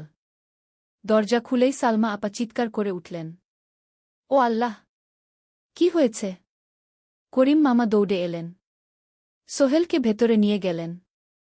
তার মাথায় জল ঢেলে রক্ত পরিষ্কার করলেন। ক্ষতটা বেশ গভীর। হাসপাতালে যেতে হবে কি? করিম মামা বললেন। তারা একটা অটোরিকশা নিয়ে নিকটস্থ হাসপাতালে গেলেন। ডাক্তার সোহেলের মাথায় ৩টা সেলাই দিলেন। বলল, ১ সপ্তাহ বিশ্রাম নিতে হবে। কোনো ভারী কাজ করা যাবে না। হাসপাতাল থেকে ফিরে সোহেল শুয়ে রইল। তার মনে হচ্ছিল সবকিছু শেষ হয়ে গেছে। মোবাইল চলে গেছে, গুরুত্বপূর্ণ কাগজপত্র চলে গেছে। এখন ১ সপ্তাহ অফিস করতে পারবে না। পরদিন সকালে করিম মামা আলী সাহেবকে ফোন করে সব জানালেন। আলী সাহেব বললেন, ঠিক আছে, সোহেল ভালো হয়ে এলে আসবে, চিন্তার কিছু নেই গি। মিনা যখন এই খবর শুনল, সে সন্ধ্যায় সোহেলকে দেখতে এলো করিম মামার বাড়িতে। সাথে এনেছিল কিছু ফল। কি হয়েছিল? মিনা চিন্তিত গলায় জিজ্ঞেস করল। সোহেল সব বলল। মিনা রেগে গেল। এই শহরে এখন অনেক অপরাধ বেড়ে গেছে। পুলিশ কিছু করে না। তুমি পুলিশে রিপোর্ট করেছ? না, লাভ নেই। তবুও করা উচিত। তোমার মোবাইলটা হয়তো খুঁজে পাওয়া যাবে গি। করিম মামা সোহেলকে নিয়ে পুলিশ স্টেশনে গেলেন। জেনারেল ডায়েরি করলেন। কিন্তু পুলিশ খুব একটা আশা দিল না। দেখি কিছু করা যায় কিনা গু। সোহেল বুঝল মোবাইল আর ফিরবে না। সেই ১ সপ্তাহ সোহেলের জীবনের সবচেয়ে কঠিন সময় ছিল। সে শুধু শারীরিকভাবেই ক্ষতিগ্রস্ত হয়নি, মানসিকভাবেও ভেঙে পড়েছিল। প্রতিরাতে দুঃস্বপ্ন দেখত। সেই ৩ জন ছিনতাইকারীর মুখ ভুলতে পারছিল না। মিনা প্রায় প্রতিদিন আসত। তাকে সাহস দিত। তুমি হাল ছেড়ো না সোহেল। জীবনে এরকম খারাপ সময় আসে। কিন্তু এটা কাটিয়ে ওঠাই হলো আসল বীরত্ব। সোহেলের মা গ্রাম থেকে ফোন করতেন। করিম মামার মোবাইল থেকে। তুই ভালো আছিস তো? সোহেল মাকে সব সত্যি বলেনি। শুধু বলেছে, হ্যাঁ মা, ভালো আছি। একটু জ্বর হয়েছিল। এখন ভালো। ১ সপ্তাহ পর সোহেল আবার অফিসে গেল। আলী সাহেব তাকে দেখে খুশি হলেন। কেমন আছো? ভালো আছি স্যার। ঠিক আছে, তবে প্রথম কয়েকদিন হালকা কাজ করবে গু। সোহেল আবার কাজে মন দিল। কিন্তু একটা জিনিস তাকে খুব কষ্ট দিচ্ছিল, তার মোবাইল নেই। মায়ের সাথে কথা বলতে পারছে না নিয়মিত। করিম মামার মোবাইল চাইতে সংকোচ লাগে। একদিন জাহিদ ভাই তাকে ডাকলেন। সোহেল, আমার একটা পুরনো মোবাইল আছে, তুমি ব্যবহার করো? না ভাই, আমি নাও, আমার কাজে লাগছে না, তুমি রাখো গু। সোহেল কৃতজ্ঞতায় প্রায় কেঁদে ফেল। ধন্যবাদ ভাই। মোবাইল পেয়ে সোহেল প্রথমেই মাকে ফোন করল। মা খুব খুশি হলেন। এতদিন ফোন করিসনি কেন? মা, মোবাইলটা নষ্ট হয়ে গিয়েছিল। নতুন নিয়েছি। মায়ের গলায় স্বস্তি ফুটে উঠল। ষষ্ঠ অধ্যায়, নতুন সুযোগ। আরও 3 মাস কেটে গেল। সোহেল পুরোপুরি সুস্থ হয়ে গেছে। তার জীবন আবার স্বাভাবিক হয়ে এসেছে। সে এখন কম্পিউটার ট্রেনিং শেষ করেছে। সার্টিফিকেট পেয়েছে। কিন্তু একটা ঘটনা তার জীবনে বড় পরিবর্তন নিয়ে এলো। একদিন সকালে আলী সাহেব তাকে ডাকলেন। সোহেল, বসো। সোহেল বসল। মনে একটু ভয় লাগছিল। আলী সাহেব কি তাকে বকবেন? সোহেল, তুমি তো এখন কম্পিউটার চালাতে পারো? জি স্যার, একটু একটু শিখেছি। ভালো। আমি তোমার কাজ দেখছি। তুমি খুব পরিশ্রমী আর সৎ। আমাদের কোম্পানিতে এরকম মানুষের দরকার। সোহেল কিছু বুঝতে পারছিল না। আমি তোমাকে একটা সুযোগ দিতে চাই। আমাদের কোম্পানি একটা ট্রেনিং প্রোগ্রাম চালু করছে নতুন কর্মচারীদের জন্য। 6 মাসের কোর্স। কম্পিউটার অ্যাকাউন্টিং, ভবন নির্মাণের হিসাব নিকাশ, প্রজেক্ট ম্যানেজমেন্ট সব শিখবে। কোম্পানি সব খরচ দেবে। ট্রেনিংয়ের সময় তোমার বেতনও চলবে। রাজি আছো? সোহেল বিশ্বাস করতে পারছিল না। স্যার, সত্যি? আমাকে এত বড় সুযোগ দিচ্ছেন? হ্যাঁ। তুমি ভালো ছেলে, পরিশ্রমী। আমি তোমাকে এগিয়ে দিতে চাই। ভবিষ্যতে তুমি এই কোম্পানির একজন গুরুত্বপূর্ণ কর্মচারী হবে। সোহেল কৃতজ্ঞতায় প্রায় কেঁদে ফেল। ধন্যবাদ স্যার। আমি কঠোর পরিশ্রম করব। আমি জানি। সেদিন সন্ধ্যায় সোহেল মিনার দোকানে গেল। মিনাকে খবরটা দিল। মিনা খুব খুশি হল। তার চোখে জল এসে গেল। তুমি পারবে সোহেল। আমি জানি। সোহেল তার মা আর বোনকেও ফোন করে খবরটা দিল। মা কাঁদতে লাগলেন। তোর বাবা বেঁচে থাকলে কত খুশি হতো। ট্রেনিং শুরু হলো পরের মাস থেকে। প্রতিদিন সকালে 3 ঘন্টা ক্লাস, তারপর বাকি সময় অফিসের কাজ। ক্লাসে 5 জন নতুন কর্মচারী। সবাই তরুণ, উৎসাহী। শিক্ষক ছিলেন একজন অভিজ্ঞ ইঞ্জিনিয়ার। নাম রহিম স্যার। তিনি খুব ভালোভাবে সব কিছু বুঝাতেন। কম্পিউটার অ্যাকাউন্টিং, এক্সেলে জটিল ক্যালকুলেশন, প্রজেক্টের বাজেট তৈরি, সময় ব্যবস্থাপনা সব। সোহেল পুরো মনোযোগ দিয়ে শিখতে লাগল। সন্ধ্যায় বাড়ি ফিরে প্র্যাকটিস করত। করিম মামার ছেলের কাছ থেকে একটা ল্যাপটপ ধার নিত কখনো কখনো। 6 মাস পরে ট্রেনিং শেষ হল। সবাই সার্টিফিকেট পেল। আলী সাহেব একটা অনুষ্ঠান করলেন। সোহেল সেরা পারফর্মার হিসেবে একটা বিশেষ পুরস্কার পেল, 5,000 টাকা বোনাস। আলী সাহেব ঘোষণা করলেন, সোহেল, আজ থেকে তুমি আমাদের জুনিয়র অ্যাকাউন্ট অ্যাসিস্ট্যান্ট। তোমার বেতন 15,000 টাকা। সোহেল অবাক হয়ে গেল। 8,000 থেকে 15,000, প্রায় দ্বিগুণ। সেদিন রাতে সোহেল ঘুমাতেই পারল না। খুশিতে, উত্তেজনায় তার চোখে ঘুম নেই। সে ভাবল তার জীবন কিভাবে বদলে যাচ্ছে। 2 বছর আগে যে রিকশা চালাত, আজ সে একটা নামকরা কোম্পানির অ্যাকাউন্ট অ্যাসিস্ট্যান্ট। 7ম অধ্যায়, প্রেম ও প্রস্তাব। 1.5 বছর হয়ে গেল সোহেলের চট্টগ্রাম আসার। সে এখন একজন সফল যুবক। তার মা গ্রামে খুব খুশি। প্রতি মাসে সোহেল 10,000 টাকা পাঠায়। ছোট বোন ঋতু এখন কলেজে ভর্তি হয়েছে সোহেলের পাঠানো টাকায়। মায়ের চিকিৎসাও ভালোভাবে হচ্ছে। মিনার সাথে সোহেলের সম্পর্ক এখন আর শুধু বন্ধুত্ব নয়। দুজন দুজনকে ভালোবাসে। কিন্তু কেউ কাউকে সরাসরি বলার সাহস পায়নি। প্রতিদিন দেখা হয়, গল্প হয়, কিন্তু সেই একটা কথা বলা হয়ে ওঠে না। একদিন শুক্রবার ছুটির দিন। সোহেল মিনাকে বলল, আজ কি একটু ঘুরতে যাবে? কোথায়? পতেঙ্গা বিচ। তুমি কি কখনো গেছ? না। কিন্তু আমার দোকান। শুক্রবার। তোমার বাবা সামলাবে। মিনা রাজি হয়ে গেল। দুপুরে দুজনে বাস নিয়ে পতেঙ্গা গেল। সমুদ্র দেখে মিনা অবাক হয়ে গেল। কি সুন্দর। দুজনে বালিতে বসল। ঢেউয়ের শব্দ শুনতে শুনতে গল্প করছিল। হঠাৎ সোহেল বলল, মিনা, তোমার সাথে কিছু বলার ছিল। বলো। সোহেল একটা লম্বা শ্বাস নিল। তুমি জানো, আমি তোমাকে ভালোবাসি। মিনা হাসল। তার চোখ ভিজে গেল। জানি। আমিও তোমাকে ভালোবাসি সোহেল গু। সোহেল অবাক হয়ে গেল। সত্যি? হ্যাঁ। অনেক দিন ধরেই জানি। তুমি আমার জীবনে এসে সব কিছু বদলে দিয়েছ। তোমার সাথে থাকলে আমার মনে হয় আমি যে কোনো কিছু করতে পারব গু। দুজনে কিছুক্ষণ চুপ করে বসে রইল। সমুদ্রের ঢেউ এসে পায়ে লাগছিল। সূর্য পশ্চিমে ঢলে পড়ছে। আকাশ লালকুমলা হয়ে গেছে।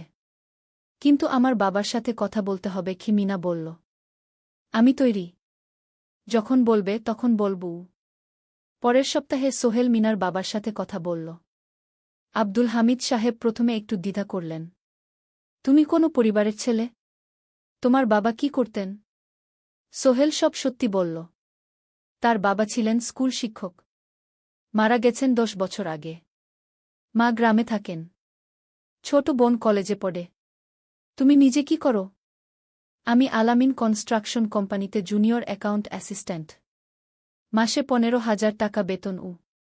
আব্দুল হামিদ সাহেব ভাবলেন। তারপর বললেন, দেখো মিনা আমার একমাত্র সন্তান। তার মা নেই। আমি একা তাকে বড় করেছি।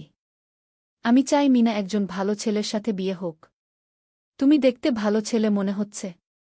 কিন্তু আমাকে তোমার মায়ের সাথে দেখা করতে হবে। তোমার পরিবারকে জানতে হবে গি। জি আঙ্কেল। আমি ব্যবস্থা করছি। সোহেল খুশিতে আটখানা। সে সেদিন রাতেই তার মাকে ফোন করল। মাকে সব বলল। মা প্রথমে অবাক হলেন। তারপর খুশি হলেন। মিনা মেয়েটা কেমন? খুব ভালো মা। তুমি দেখলে পছন্দ করবে গি। ঠিক আছে। আমি আর ঋতু আসছি চট্টগ্রাম। 2 সপ্তাহ পর সোহেলের মা আর বোন চট্টগ্রাম এলো। সোহেল তাদের নিয়ে মিনার বাড়িতে গেল। 2 পরিবার একসাথে বসল। মিনার বাবা সোহেলের মাকে দেখে খুশি হলেন। সোহেলের মা সহজ সরল ভদ্রমহিলা। আপনার ছেলে খুব ভালো। মিনা তাকে পছন্দ করে। আমিও রাজি গো আব্দুল হামিদ সাহেব বললেন। আমার সোহেল সৎ ছেলে। মিনাকে খুব ভালোবাসে। আমি জানি ও মিনাকে সুখে রাখবে কি সোহেলের মা বললেন। বিয়ের তারিখ ঠিক হল। 3 মাস পর। এই 3 মাসে সোহেল যথেষ্ট টাকা জমাবে। বিয়ে হবে সাদামাটা কিন্তু সুন্দর। 8ম অধ্যায় নতুন পথ। 3 মাস কেটে গেল দ্রুত। সোহেল প্রতিদিন কঠোর পরিশ্রম করছিল। অফিসে তার কাজের প্রশংসা হচ্ছে। আলী সাহেব তাকে এখন ছোটখাটো প্রজেক্টের হিসাব দেখতে দিচ্ছেন। সোহেল তার সঞ্চিত টাকা দিয়ে বিয়ের আয়োজন করল। বিয়ে হল মিনার বাড়ির কাছের একটা কমিউনিটি সেন্টারে। খুব বেশি লোক আসেনি। 2 পরিবারের আত্মীয় স্বজন আর অফিসের কয়েকজন সহকর্মী। কিন্তু অনুষ্ঠান ছিল খুব সুন্দর। সোহেল যখন মিনাকে বিয়ের পোশাকে দেখল তার মনে হল পৃথিবীর সবচেয়ে সুন্দর মেয়ে সে। লাল শাড়ি পরা, মুখে হালকা মেকআপ, কিন্তু তার স্বাভাবিক সৌন্দর্য ছিল আসল। বিয়ের পর সোহেল একটা ছোট্ট ফ্ল্যাট ভাড়া নিল। 2 রুমের ফ্ল্যাট, মাসে ভাড়া 5,000 টাকা। মিনা এখনও তার পড়াশোনা চালিয়ে যাচ্ছে। আরও 1 বছর বাকি গ্র্যাজুয়েশন শেষ হতে। সোহেলের মা আর বোন গ্রামে ফিরে গেল। মা বলে গেলেন, সোহেল মিনাকে ভালো রাখিস। মেয়েরা অনেক ত্যাগ করে সংসার করতে গু। জানি মা গু। নতুন জীবন শুরু হল। সোহেল সকালে অফিসে যায়, সন্ধ্যায় ফেরে। মিনা সকালে কলেজে যায়, দুপুরে ফিরে রান্না করে, ঘর গোছায়। সন্ধ্যায় দুজনে একসাথে বসে পড়াশোনা করে, গল্প করে, টিভি দেখে। জীবন সুন্দর ছিল। কিন্তু চ্যালেঞ্জও ছিল। মাসিক খরচ, ভাড়া 5,000, বাজার 3,000, বিদ্যুৎ গ্যাস 1,000, মায়ের জন্য 5,000, মিনার কলেজের খরচ 1,002। মোট প্রায় 14,000 টাকা। বাঁচত মাত্র 1,000 খানেক। কিন্তু সোহেল হাল ছাড়ল না। সে সন্ধ্যায় একটা কম্পিউটার ট্রেনিং সেন্টারে পার্ট টাইম পড়ানো শুরু করল। সপ্তাহে 3 দিন 2 ঘন্টা করে। এতে মাসে আরও 3,000 টাকা আসতে লাগল। মিনাও বসে থাকল না। সে বাড়িতে বসে কয়েকজন স্কুলের ছাত্রছাত্রীকে টিউশন পড়াতে শুরু করল। মাসে 2,000 টাকা আয়। এভাবে কেটে গেল 6 মাস। দুজন মিলে পরিবার চালাচ্ছে, স্বপ্ন দেখছে। একদিন সোহেল বলল, মিনা, আমি একটা নতুন স্বপ্ন দেখছি গু। কি? আমি নিজে একটা ছোট্ট কনস্ট্রাকশন কোম্পানি খুলতে চাই। ছোট ছোট প্রজেক্ট নেব। বাড়ি মেরামত, ছোট বিল্ডিং বানানো, এসব। তোমার কি যথেষ্ট অভিজ্ঞতা আছে? আছে। আমি 2 বছর ধরে এই কাজের সাথে জড়িত। অনেক কিছু শিখেছি। আর আলী সাহেবও আমাকে সাহায্য করবেন গু। কিন্তু টাকা কোথায়? কোম্পানি খুলতে তো অনেক টাকা লাগবে গি। আমি জমাচ্ছি। আরও 1 বছর কাজ করব। তারপর চেষ্টা করব। মিনা তাকে সমর্থন দিল। তুমি পারবে। তোমার মধ্যে সেই শক্তি আছে গি। নবম অধ্যায়, চ্যালেঞ্জের সময়। কিন্তু ভাগ্য সবসময় অনুকূলে থাকে না। সোহেল যখন স্বপ্ন দেখছিল নিজের কোম্পানি খোলার, তখনই একটা বড় সমস্যা এলো। আলী সাহেবের কোম্পানি একটা বড় প্রজেক্ট পেয়েছিল। একটা 10তলা বিল্ডিং বানানোর কাজ। কিন্তু প্রজেক্টের প্রধান ইনভেস্টর হঠাৎ পালিয়ে গেল। তিনি কোম্পানির কাছ থেকে প্রায় 50 লাখ টাকা নিয়ে গেছেন, কিন্তু কাজ শেষ হয়নি। কোম্পানি বড় ক্ষতির মুখে পড়ল। আলী সাহেব অনেক কর্মচারীকে ছাঁটাই করতে বাধ্য হলেন। প্রায় 10 জনকে চাকরি থেকে বাদ দিলেন। বাকিদের বেতন কমাতে হল। সোহেলকে আলী সাহেব ডেকে বললেন, সোহেল, আমি তোমাকে রাখতে চাই। তুমি বিশ্বস্ত কর্মচারী। কিন্তু তোমার বেতন কমাতে হবে। 15,000 থেকে 10,000 সোহেল মনে মনে চিন্তায় পড়ে গেল। 10,000 টাকায় সংসার চলবে কিভাবে? মায়ের খরচ, ভাড়া, বাজার সব মিলিয়ে তো 14,000 টাকা লাগে। কিন্তু সে কিছু বলল না। ঠিক আছে স্যার। বাড়ি ফিরে সোহেল মিনাকে সব বলল। মিনা চিন্তিত হয়ে গেল। এখন কি হবে? চিন্তা করো না। আমি পার্ট টাইম টিউশনির সময় বাড়াব। আর তুমিও বেশি করে টিউশন নাও। কিন্তু আমার তো পড়াশোনাও আছে গি। জানি। কিন্তু এখন এটাই করতে হবে গু। সোহেল সন্ধ্যায় আরও 2টো জায়গায় পার্ট টাইম কাজ খুঁজল।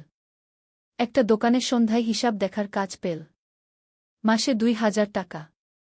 আরেকটা জায়গায় সপ্তাহান্তে কম্পিউটার রিপেয়ারের কাজ পেল। মাসে 1,500 টাকা। মিনাও 3 জন নতুন স্টুডেন্ট নিল টিউশনে। তার আয় বাড়ল 2,000 থেকে 3,500-এ। কঠিন সময় ছিল। সোহেল সকাল 8টায় অফিসে যেত, সন্ধ্যা 6টায় ফিরত। তারপর একটু বিশ্রাম নিয়ে 7:30টায় বের হতো পার্ট টাইম কাজে। রাত 10টায় বাড়ি ফিরত। রবি সোমবার কম্পিউটার রিপেয়ারের কাজ। মিনাও সকালে কলেজে যেত, দুপুরে ফিরে রান্না করত, তারপর বিকেলে টিউশন পড়াত। রাতে খাওয়া দাওয়ার পর পড়াশোনা করত। দুজনেরই শরীর খারাপ হতে শুরু করল। সোহেল একদিন অফিসে অজ্ঞান হয়ে পড়ে গেল। ডাক্তার দেখাতে নিয়ে গেল। ডাক্তার বলল, অতিরিক্ত পরিশ্রম। শরীরে পুষ্টির অভাব। ঠিকমতো খাচ্ছেন না মনে হচ্ছে গি। সত্যি কথা, খরচ বাঁচাতে সোহেল আর মিনা অনেক সময় কম খেত। মাংস মাছ কিনত সপ্তাহে একদিন। বাকি সময় শাকসবজি, ডাল। মিনা সোহেলকে বলল, আর নয় সোহেল। তুমি এভাবে নিজেকে শেষ করে ফেলছ। আমার পড়াশোনা বন্ধ করে দিই। আমি ফুল টাইম চাকরি করি গি। না, সোহেল জোর দিয়ে বলল। তোমার পড়াশোনা বন্ধ হবে না। আরও মাত্র 6 মাস বাকি। তুমি গ্রাজুয়েট হবেই গু। কিন্তু তুমি আমি ঠিক হয়ে যাব। চিন্তা করো না গে। কিন্তু পরিস্থিতি আরও খারাপ হলো যখন সোহেলের মায়ের অসুখ হল। হার্টের সমস্যা। হাসপাতালে ভর্তি করতে হল। খরচ 50,000 টাকা। সোহেলের হাতে এত টাকা কোথায়? সে করিম মামার কাছে ধার চাইল। করিম মামা 20,000 টাকা দিলেন। বাকি 30,000 টাকা সোহেল একটা এনজিও থেকে ঋণ নিল। সুদের হার মাসে 2%। মায়ের চিকিৎসা হল। তিনি সুস্থ হয়ে গেলেন। কিন্তু সোহেল এখন ঋণের বোঝায় পড়ে গেল। প্রতি মাসে 3,000 টাকা করে কিস্তি দিতে হবে। সেই রাতে সোহেল আর মিনা বিছানায় শুয়ে কথা বলছিল। সোহেল বলল, মিনা, আমি মনে হয় ভুল করেছি। শহরে এসে বিয়ে করে তোমাকে কষ্টে ফেলেছি গু। মিনা তার হাত ধরল। না সোহেল, তুমি ভুল করনি। জীবনে এরকম খারাপ সময় আসে। কিন্তু এটা কাটিয়ে ওঠাই হলো আসল শক্তি। আমরা একসাথে আছি। একসাথে থাকব। সব কিছু ঠিক হয়ে যাবে। মিনার কথায় সোহেল একটু সাহস পেল। হ্যাঁ, হাল ছাড়া যাবে না। 10ম অধ্যায়, আলোর দিকে। 3 মাস পরে পরিস্থিতি একটু ভালো হতে শুরু করল। আলী সাহেবের কোম্পানি একটা নতুন প্রজেক্ট পেল। একটা স্কুল বিল্ডিং বানানোর কাজ। কোম্পানি আবার স্থিতিশীল হতে শুরু করল।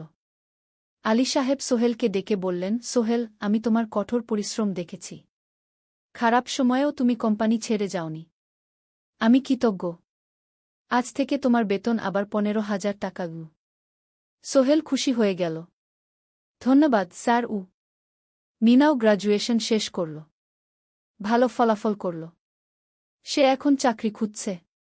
একদিন মিনা একটা প্রাইভেট স্কুলে শিক্ষিকার ইন্টারভিউ দিতে গেল।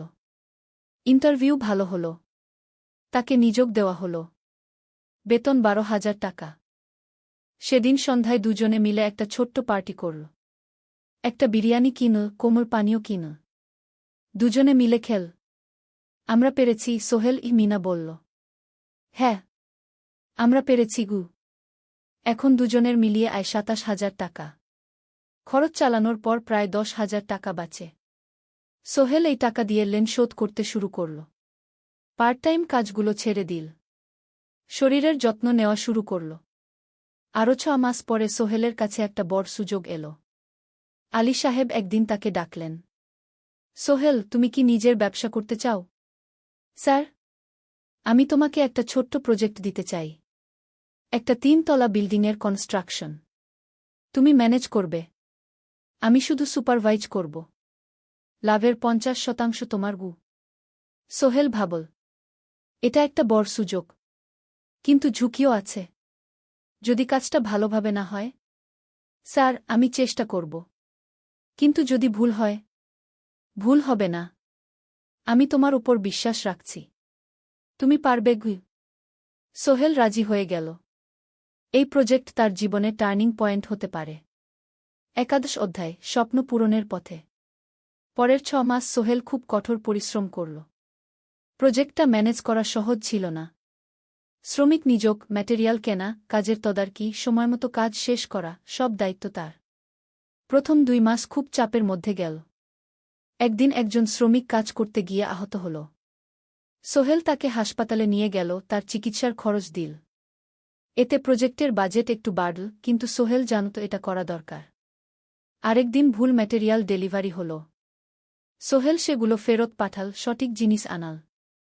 এতে 3 দিন দেরি হল, কিন্তু কাজের মান ঠিক রইল। মিনা তাকে সবসময় সাপোর্ট করছিল। সে এখন চাকরিতে স্থিতিশীল। স্কুলের বাচ্চারা তাকে পছন্দ করে। প্রিন্সিপাল তার কাজে খুশি। প্রজেক্ট শেষ হল 6 মাসে। সময়মতো, বাজেটের মধ্যে। বিল্ডিংয়ের মালিক খুব খুশি হলেন। তিনি আলী সাহেবকে ধন্যবাদ দিলেন। আলী সাহেব বললেন, ধন্যবাদ আমাকে না, এই ছেলেকে দিন। সোহেল পুরো প্রজেক্ট ম্যানেজ করেছে গু। প্রজেক্ট থেকে মোট লাভ হল 3 লাখ টাকা। সোহেল পেল 1.5 লাখ টাকা। তার জীবনে এত টাকা এই প্রথম। সে করিম মামার ঋণ শোধ করল। এনজিওর বাকি ঋণ শোধ করল। তারপর তার মাকে 50,000 টাকা পাঠাল। মা দিয়ে গ্রামের বাড়িটা একটু মেরামত করাল, বোন ঋতুর জন্য একটা ল্যাপটপ কিনল। বাকি টাকা দিয়ে সোহেল একটা ব্যাংক অ্যাকাউন্টে জমা রাখল। ভবিষ্যতের জন্য। আলী সাহেব সোহেলকে আরও 2টো প্রজেক্ট দিলেন। এবার একটু বড়। সোহেল আত্মবিশ্বাসের সাথে সেগুলোও শেষ করল। 2 বছর পরে সোহেল সিদ্ধান্ত নিল, এবার নিজের কোম্পানি খোলার সময় এসেছে। 10 অধ্যায়, নতুন শুরু। সোহেল তার সব জমানো টাকা দিয়ে একটা ছোট্ট অফিস ভাড়া নিল। 2 রুমের অফিস। একটা রুমে কাজের জায়গা, আরেকটায় ছোট্ট মিটিং রুম। অফিসের সামনে একটা বোর্ড লাগাল, Sohel construction and development. Mina তাকে সাহায্য করছিল। সে অফিসের অ্যাকাউন্টস দেখত সন্ধ্যায় স্কুল থেকে ফিরে। দুজন মিলে একটা টিম। প্রথমে ছোট ছোট কাজ নিল। বাড়ি মেরামত, দোকান সংস্কার, ছোট বিল্ডিং কনস্ট্রাকশন। কাজের মান ভালো রাখার চেষ্টা করল। সময়মতো শেষ করল। দাম ন্যায্য রাখল। ধীরে ধীরে সোহেলের সুনাম ছড়িয়ে পড়ল। মানুষ তাকে বিশ্বাস করত। তার কাছে নতুন নতুন কাজ আসতে লাগল। প্রথম বছর খুব কষ্ট হল। কখনো লাভ হতো, কখনো লস। কিন্তু সোহেল থেমে থাকল না। সে শিখতে লাগল ব্যবসা কিভাবে চালাতে হয়। দ্বিতীয় বছরে পরিস্থিতি ভালো হল। সোহেল এখন 3 জন স্থায়ী কর্মচারী নিযোগ দিল। একজন ইঞ্জিনিয়ার, একজন সুপারভাইজার, একজন অফিস সহায়ক। তৃতীয় বছরে একটা বড় প্রজেক্ট পেল। একটা স্কুল বিল্ডিং বানানোর কাজ। 5 তলা বিল্ডিং। সোহেল পুরো মনোযোগ দিয়ে কাজটা করল। শ্রমিকদের ভালো বেতন দিল, ভালো ম্যাটেরিয়াল ব্যবহার করল, সময়মতো কাজ শেষ করল। স্কুল কর্তৃপক্ষ খুব খুশি হল। তারা সোহেলের কাজের প্রশংসা করল। এই প্রজেক্ট থেকে সোহেল প্রায় ৫ লাখ টাকা লাভ করল। এই টাকা দিয়ে সে আরও ভালো একটা অফিস নিল, আরও কর্মচারী নিযোগ দিল। এখন তার কোম্পানিতে ১০ জন স্থায়ী কর্মচারী। প্রজেক্ট অনুযায়ী আরও শ্রমিক নিযোগ দেওয়া হয়। ১৩ অধ্যায় পরিবার। এদিকে সোহেল আর মিনার সংসারেও খুশির খবর এল। মিনা গর্ভবতী। ৯ মাস পর তাদের একটা মেয়ে হল। নাম রাখল সারা। সারা যখন জন্মাল, সোহেলের মা আর বোন চট্টগ্রামে এল। মা ১ মাস থেকে গেলেন। মিনাকে সাহায্য করলেন। সোহেল এখন একটা বড় ফ্ল্যাট ভাড়া নিয়েছে। ৩ রুমের ফ্ল্যাট। একটা রুমে সোহেল, মিনা, একটায় সারা, আরেকটায় অতিথি রুম। মায়ের জন্য সোহেল সিদ্ধান্ত নিল তাকে চট্টগ্রামে নিয়ে আসবে। গ্রামে একা থাকা ঠিক না। কিন্তু মা রাজি হলেন না। না বাবা, আমি গ্রামেই থাকব। এখানে আমার পরিচিত মানুষ আছে। তোর বোনকে নিয়ে যা। ও ঢাকায় পড়ছে, চট্টগ্রামে এনে ভালো কোথাও ভর্তি করিয়ে দেগি। সোহেল তাই করল। ঋতুকে চট্টগ্রাম বিশ্ববিদ্যালয়ে ভর্তি করিয়ে দিল। ঋতু এখন সোহেলের ফ্ল্যাটে থাকে, বিশ্ববিদ্যালয়ে পড়ে। সোহেলের মনে হল তার জীবন এখন পরিপূর্ণ। স্ত্রী, মেয়ে, বোন সবাই তার কাছে। ব্যবসা ভালো চলছে। মা গ্রামে সুখে আছেন। ১৪ অধ্যায় সফলতার শিখরে। ৫ বছর কেটে গেল। সোহেল এখন একজন সফল উদ্যোক্তা। তার কোম্পানি কি সোহেল কনস্ট্রাকশন অ্যান্ড ডেভেলপমেন্ট এখন চট্টগ্রামে বেশ পরিচিত। প্রায় ৩০ জন কর্মচারী তার অধীনে কাজ করে। সোহেল এখন শুধু ছোট প্রজেক্ট করে না, বড় বড় প্রজেক্টও করে।